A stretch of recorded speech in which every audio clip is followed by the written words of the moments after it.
ای پرنده مهاجر، سفرت سلامت اما به کجا میری عزیزم؟ قفس تموم دنیا روی شاخه های دوری، چه خوشی داره صبوری وقتی خورشیدی نباشه، تا همیشه سوت و کوری. میگذره روزای عمرت توی جاده های خلوت، تا بخوای برگردی خونه گم میشی تو باغ غربت. واسه ما فرقی نداره هر جا باشیم، شب نشینیم دلخوشیم به این که شاید سحرای روز ببینیم. آخرش یه روزی هجرت در خونه تو میکوبه، تازه اون لحظه میفهمی همه آسمون غروبه.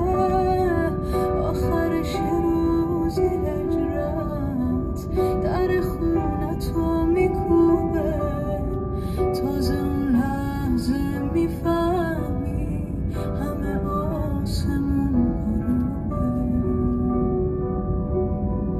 میگذره روزای عمرت توی جاده های خلوت، تا بخوای برگردی خونه گم میشی تو باغ غربت.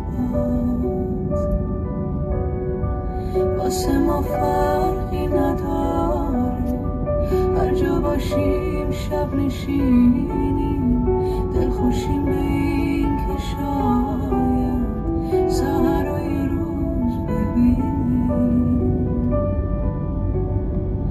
آخرش یه روزی هجرت در خونه تو میکوبه، تازه اون لحظه میفهمی همه آسمون غروبه.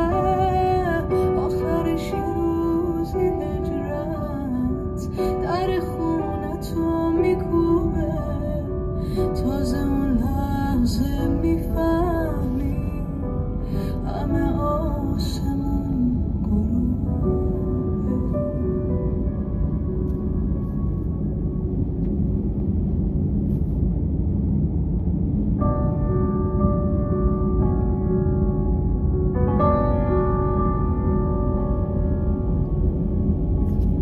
ای پرنده مهاجر، سفرت سلامت اما به کجا میری عزیزم؟ قفس تموم دنیا روی شاخه های دوری، چه خوشی داره صبوری وقتی خورشیدی نباشه، تا همیشه سوت و کوری. میگذره روزای عمرت توی جاده های خلوت، تا بخوای برگردی خونه گم میشی تو باغ غربت. واسه ما فرقی نداره